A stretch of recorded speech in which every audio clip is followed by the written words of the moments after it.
الطيبين الطاهرين ولعنة الله على أعدائهم أجمعين أما بعد فقد قال مولانا الإمام الهادي عليه السلام مرحبا بكم یا ابا القاسم انت ولینا حقا۔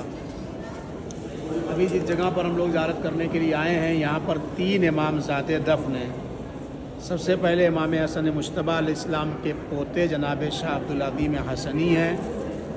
سیکنڈ نمبر پہ جناب امام موسی کاظم علیہ السلام کے بیٹے جناب حمزہ جو امام رضا علیہ السلام کے بھائی ہیں، فاطمہ معصومہ سلام اللہ علیہا کے بھائی ہیں، یہاں پہ دفن ہیں۔ اور تیسرے نمبر پر امام زین العابدین علیہ السلام کے پوتے جناب طاہر یہاں پر دفن ہیں۔ یہ شہر رے ہے، ایران کا مشہور شہر ہے، جہاں پر ہریالی کے اعتبار سے سرسبز و شاداب علاقے میں شمار ہوتا ہے۔ اس کا بہترین قسم کے میوے اور فروٹس وغیرہ یہاں پر پیدا ہوتے ہیں۔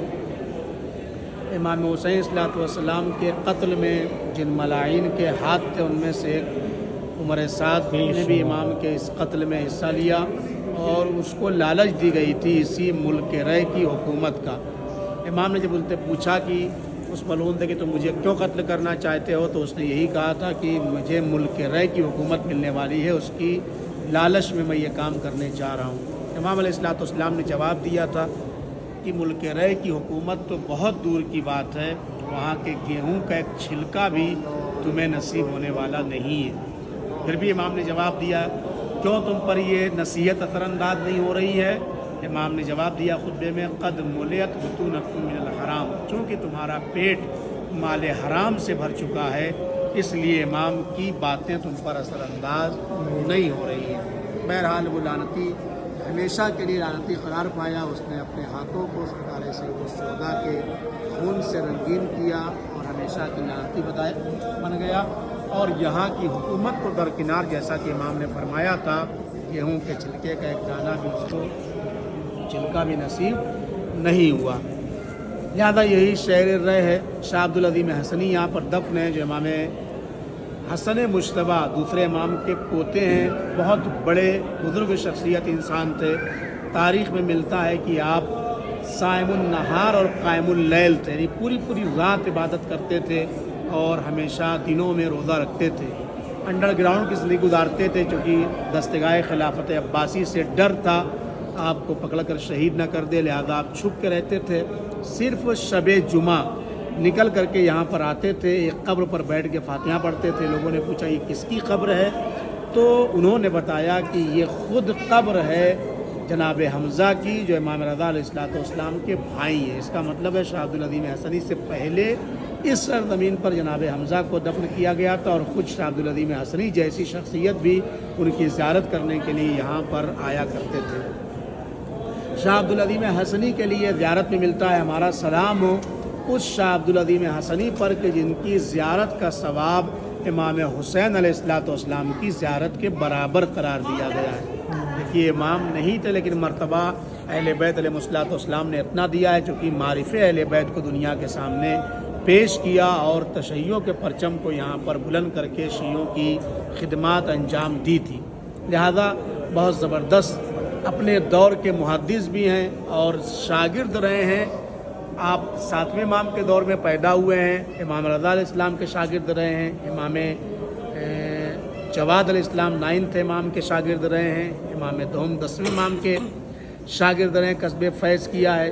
5 اماموں کا دور دیکھا ہے، اتنے بڑے صحابی تھے 7ویں امام سے لے کر کے 11ویں امام علیہ السلام تک۔ تو آپ اندازہ لگائیں، اور ہر امام سے تقریباً روایات بھی نقل کی ہے۔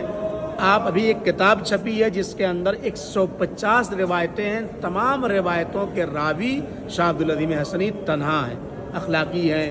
لیٹر امام رضا علیہ السلام کا ہے شاہ عبدالعظیم حسنی میرے شیعوں تک میرا سلام اور پیغام پہنچا دینا کہ جو نماز شب ادا کریں، تلاوت قرآن کریں، آپس میں متحد رہیں، لڑائی جھگڑا نہ کریں، امانت داری ہو ان کے ہاں، صدق الحدیث ہو، سچ بولیں، یہ لوگ میرے شیعہ اور میرے چاہنے والے ہیں۔ اور جو لوگ ان فارمولوں کے اوپر عمل نہ کریں جو میں نے بتایا ہے، فلیس من شیعتنا، پھر وہ ہمارا شیعہ بھی نہیں ہوگا۔ ایک واقعہ عرض کر دوں اور ان کے بارے میں گفتگو تمام کر دوں۔ ایک آیت اللہ مرشی گزرے ہیں کہ جن کا حرم اور زری جو ہے قم کے اندر ہے. ایک اور آیت اللہ مرشی ہیں جو یہاں پر دفن ہے. ان کے بارے میں ملتا ہے کہ شادی کا وقت آ گیا تھا لیکن لڑکی والوں کے یہاں کچھ دینا چاہتے تھے, لیکن ان کے پاس مال دنیا میں سے کچھ تھا نہیں بظاہر, اور شادی کی ڈیٹ قریب آنے لگی. وہ بہت ہائی فائی چیز دینا نہیں چاہتے, لیکن جتنا دینا چاہتے تھے اتنا بھی نہیں تھا. کیا دینا چاہتے تھے؟ 4 چیزیں. ایک کنگن دینا چاہتے تھے, ایک گلے کا ہار دینا چاہتے تھے, ایک نماز کی چپل اور ایک نماز کی چادر. یہ 4 چیز دینا چاہتے تھے لڑکی کو, لیکن نہیں انتظام کر پا رہے تھے. تو تہران میں رہتے تھے, وہاں سے چلے اور یہاں آئے شاہ عبدالعظیم حسنی کے پاس, اور زری کو پکڑ کر کے توسل کیا اور کہا شاہ عبدالعظیم حسنی میری شادی کے اسباب کو آپ فراہم فرمائیے. ابھی دعا مانگ رہے تھے, خالی ہاتھ آئے تھے, زری کو پکڑ کے دعا مانگ رہے تھے. جب دقت طاری ہوئی دعا کے اندر تو پیچھے سے ایک شخص آتا ہے اور ان کی پشت پہ ہاتھ مار کے کہتا ہے کہ اے آیت اللہ مرشی, آپ اس طریقے سے دعا مانگ رہے ہیں کہیں آپ کا بیگ کوئی لے کے نہ بھاگ جائے, آپ اس کی بھی حفاظت کیجیے. تو بیگ تو لائے نہیں تھے تو پریشان ہوئے, تھوڑا ڈسٹرب ہوئے. انہوں نے کہا مجھے ڈسٹرب کر دیا, کوئی بات نہیں. دوبارہ پھر دعا مانگنے لگے. انہوں نے سمجھا کسی کا بیگ ہوگا, اس نے سمجھا میرا بیگ ہے, اس لیے مجھے اس نے متوجہ کیا. دوبارہ دعا مانگنے لگے. جب دعا مانگنے لگے تو پھر کسی نے آ کر کے پشت پر ہاتھ مارا, کہا مولانا آپ اس طریقے سے دعا مانگ رہے ہیں کہیں کوئی آپ کا بیگ لے کے نہ بھاگ جائے. پھر چونکہ بیگ لائے نہیں تھے اس لیے انہوں نے کوئی توجہ نہیں دی. پھر تیسری مرتبہ جب دعا مانگنے میں مشغول ہوئے اور ایک تیسرا شخص آیا, اس نے پیچھے سے ہاتھ آپ کے کاندھے پر ڈالا, شانے پر, تو آپ متوجہ ہوئے. اس وقت سمجھا اس میں کوئی راز ہے. فوراً دعا مانگتے مانگتے بیٹھ گئے زری کے پاس اور اس کا چین کھولا. تو اس چین کھولنے کے بعد اس بیگ میں وہی 4 چیزیں تھیں جس کی کھڑے ہو کر کے دعا مانگ رہے تھے. نماز کی چادر, وہی النگو اور وہی گلے کا ہار, اور کنگن اور چپل تھا. تو اس طریقے سے جب ان کی یہ دعا قبول ہوئی, خوشی خوشی شکریہ ادا کیا, بیگ کو لیا, لے کے چلے گئے. بہترین طریقے سے شادی ہوئی. اور آئے شادی کے بعد کہنے لگے چونکہ آپ نے میری شادی کے اسباب فراہم کیے تھے, لہذا میں اب وعدہ کرتا ہوں کہ جب تک زندہ ہوں پوری زندگی آپ کے حرم میں خدمت گزار بن جاؤں گا. پوری لائف خادم بن گئے, یہاں کی خدمت کرتے رہے. اور جب انتقال ہوا تو ان کو یہیں پر سپرد العہد کیا گیا. اس وقت بھی امام رضا علیہ السلام کے حرم میں 24,000 خادم موجود ہیں جو امام علیہ السلام کی خدمت کرتے ہیں. مستجاب الدعوات ہیں, صاحب کرامت انسان ہیں, بے پناہ فضیلت ہے. جو آیت حدیث میں نے پڑھی, 10ویں امام کے پاس گئے تھے, کہا تھا مولا میرے دین کو آپ چیک کریے, میں جس دین پر ہوں صحیح ہوں کہ نہیں ہوں. تو امام علیہ السلام نے جواب دیا تھا مرحبا بکم یا ابا القاسم, اے ابا القاسم ویلکم, خوش آمدید کہتے ہیں آپ کو, آپ صحیح معنوں میں ہمارے شیعہ اور ہمارے چاہنے والے ہیں. تو اس طریقے سے شاہ عبدالعظیم حسنی کے بارے میں نے آپ کو بتا دیا. جناب حمزہ جو امام رضا علیہ السلام کے بھائی ہیں, وہ بھی عابد و زاہد انسان تھے, یہیں پہ دفن ہیں.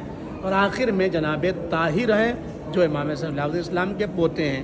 ان کے بارے میں 2 لفظ کہنا چاہوں گا, ترجمہ کر دوں جو زیارت ابھی ہم پڑھیں گے. زیارت میں کہا گیا ہے کہ 1000 سال زمانہ گزرنے کے بعد یہاں پر سیلاب یا پانی آیا جس کی وجہ سے قبر شگافتہ ہو گئی. تو علماء تہران آگے آئے کہ قبر کی مرمت کریں, تو دیکھا قبر شگافتہ ہے اور جناب طاہر کا جنازہ تو سالم ہے ہی لیکن کفن بھی میلا نہیں ہوا. 1000 سال گزر چکے تھے دفن کیے ہوئے, کفن بھی میلا نہیں ہوا تھا. صرف کفن تھوڑا سا ہٹا تھا اور ناخون نظر آ رہے تھے. ناخون کے اوپر وہ جو خضاب لگاتے تھے یا مہندی, اس کا نشان تک باقی تھا, وہ بھی نہیں گیا تھا. 2 شخصیتوں کے لیے ملتا ہے, ایک شیخ صدوق جو یہیں پر دفن ہے تھوڑے فاصلے پر, ان کے لیے, اور ان کے لیے بھی ملتا ہے. کیوں ایسا ہوا؟ ان کی باڈی سلامت رہی, سالم رہی, جنازہ سالم رہا.